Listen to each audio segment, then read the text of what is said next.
Hello everyone, welcome to Mind Physics. कैसे हो आप सब? आई होप आप सभी अच्छे होंगे और होपफुली आपका CSIR नेट का एग्ज़ाम भी काफ़ी अच्छा गया होगा।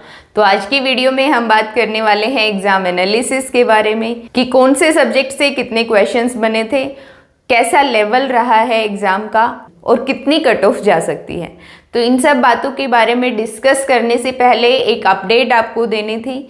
जैसा कि आपको पता ही है कि BARC की 3 फुल लेंथ लाइव टेस्ट की टेस्ट सीरीज जो है वो हमने अपने प्लेटफॉर्म पे लाइव की हुई है।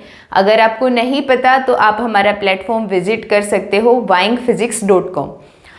तो उसका 3rd टेस्ट जो है बार्क का वो भी अपना लाइव हो चुका है। तो जो भी स्टूडेंट्स BARC के लिए प्रिपरेशन कर रहे हैं उनको ज़रूर से टेस्ट सीरीज ज्वाइन करनी चाहिए। क्यों करनी चाहिए वो तो मैं पहले भी आपको बता चुकी हूँ, क्योंकि जो हमारी टेस्ट सीरीज है उसमें more than 50% question actual PYQs ही हैं और प्रीवियस ईयर क्वेश्चंस करना कितना इम्पोर्टेंट है वो तो इस एग्ज़ाम के एनालिसिस से भी आपको समझ आएगा। और BARC का एग्ज़ाम क्योंकि मैंने 2 बार दिया है तो मैंने देखा भी है कि क्वेश्चंस जो हैं BARC में वो रिपीट होते हैं और सिमिलर क्वेश्चंस आपसे पूछे जाते हैं।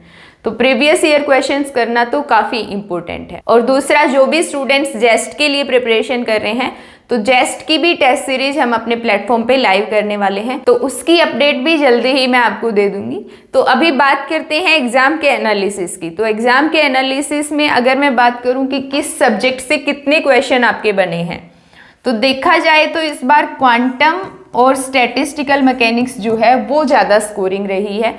और क्योंकि इनसे क्वेश्चंस जो हैं वो भी काफ़ी इजी पूछे गए हैं, तो आपके अटेम्प्ट भी हुए होंगे। अगर आपने प्रीवियस ईयर क्वेश्चन किए होंगे हमारे क्वांटम मैकेनिक्स की, तो होपफुली क्वांटम में आप अच्छा परफॉर्म भी करके आए होंगे। मैथमेटिकल फिजिक्स में आपकी बार 7 क्वेश्चन थे, क्वांटम मैकेनिक्स से 9 थे, स्टैटिस्टिकल से 8 क्वेश्चन आपके बने थे, EMT से जो है वो 8 क्वेश्चन बने थे, क्लासिकल मैकेनिक्स से भी 8 क्वेश्चन थे, इलेक्ट्रॉनिक्स से अपने 6 थे और nuclear and particle, atomic and molecular and condense matter physics से आपके एज एक्सपेक्टेड 3 क्वेश्चन ही पूछे गए थे। क्वांटम और स्टैटिस्टिकल से जो क्वेश्चन थे वो C सेक्शन में ज़्यादा थे, इसलिए ये अपना ज़्यादा स्कोरिंग हो जाता है। ठीक है, क्वांटम से तो B सेक्शन में भी ज़्यादा क्वेश्चन आपसे पूछे गए थे। तो अब एग्ज़ाम के लेवल की हम बात करें तो सेक्शन B जो था वो अपना थोड़ा सा इजी था इस बार। अगर आपने प्रीवियस ईयर क्वेश्चंस अच्छे से किए होंगे, इजी इन द सेंस कि ये इसमें जो क्वेश्चंस थे ना वो previous year question based question थे। तो अगर आपने अच्छे से प्रिपरेशन करी होगी तो 10 to 12 क्वेश्चंस जो थे वो तो आप इजीली सोल्व करके आए होंगे इसके। और सेक्शन C की अगर हम बात करें तो सेक्शन C जो है वो अपना इम्पोर्टेंट हो जाता है, क्योंकि ये सबसे ज़्यादा स्कोरिंग सेक्शन है। अब सेक्शन C में भी कुछ क्वेश्चंस जो थे वो इजी थे, बट कुछ क्वेश्चंस जो थे वो लेंदी थे, मॉडरेट लेवल के थे, कुछ क्वेश्चंस टफ भी थे। तो ये ओवरऑल अगर देखा जाए तो सेक्शन C जो है, जो अपना सबसे ज़्यादा स्कोरिंग सेक्शन है, वो मॉडरेट लेवल का ही था। ठीक है, कुछ लेंदी क्वेश्चंस भी इसमें पूछे गए थे।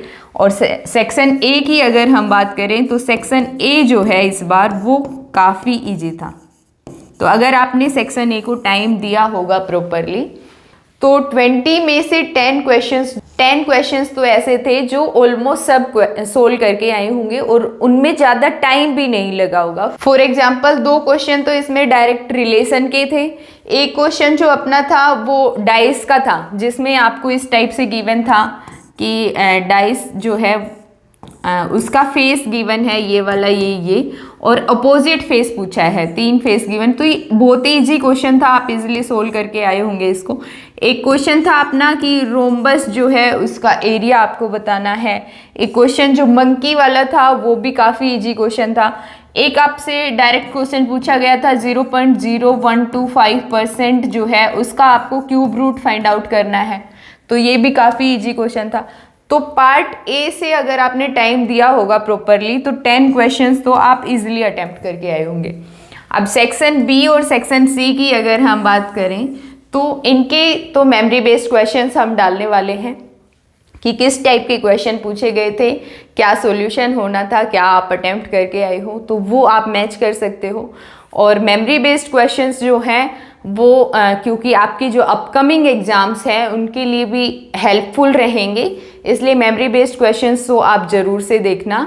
और जो भी स्टूडेंट्स जेस्ट के लिए प्रिपरेशन कर रहे हैं तो उनको तो CSIR नेट के प्रीवियस ईयर क्वेश्चन ज़रूर ही करने चाहिए, क्योंकि जेस्ट और CSIR नेट का लेवल अपना सिमिलर सा रहता है। क्वेश्चन जो है वो रिपीट होते रहते हैं, कुछ जेस्ट में पूछ लिए जाते हैं, कुछ जेस्ट के क्वेश्चन CSIR नेट में पूछ लिए जाते हैं, या सिमिलर क्वेश्चन आपसे पूछ लिए जाते हैं। आपने देखा भी होगा अगर आपने PYQs किए होंगे तो ओवरऑल एग्ज़ाम का लेवल जो मुझे लगा वो मॉडरेट ही था, थोड़ा सा मॉडरेट टू इजी हम बोल सकते हैं पार्ट ए की वजह से, या फिर इजी आप बोल सकते हो जो लास्ट हमारे 3-4 पेपर्स थे वो, क्योंकि टफ लेवल था उनका, तो उनके कंपैरिजन में हम इजी बोल सकते हैं, बट इजी नहीं था एग्ज़ाम का लेवल जो था वो मॉडरेट ही था। तो कट ऑफ जो है वो लास्ट ईयर के जो पेपर्स हुए हैं उनसे तो कहीं ज़्यादा ही जाएगी, बट ऐसा भी नहीं कि मतलब बहुत ही ज़्यादा हाई चली जाए।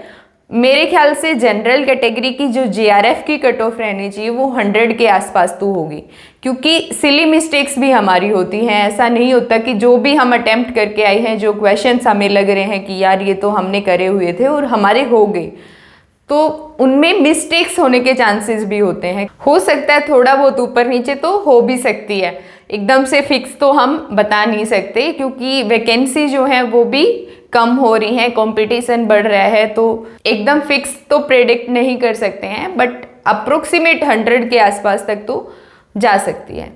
और एक इम्पोर्टेंट इन्फॉर्मेशन सब्सक्राइबर्स के लिए, अभी के लिए हमारे पास यही ऑप्शन है कि जब आप टेस्ट दो तभी हमें अपना एनालिसिस करना है। अपनी ऐप जो है वो अभी डेवलपमेंट में है, उसमें हम ये भी फैसिलिटी रखेंगे कि आप बाद में भी कभी भी अपना सोल्यूशन चेकआउट कर सकते हो। तो आज की वीडियो के लिए तो इतना ही। Wish you all the very best for your upcoming exams.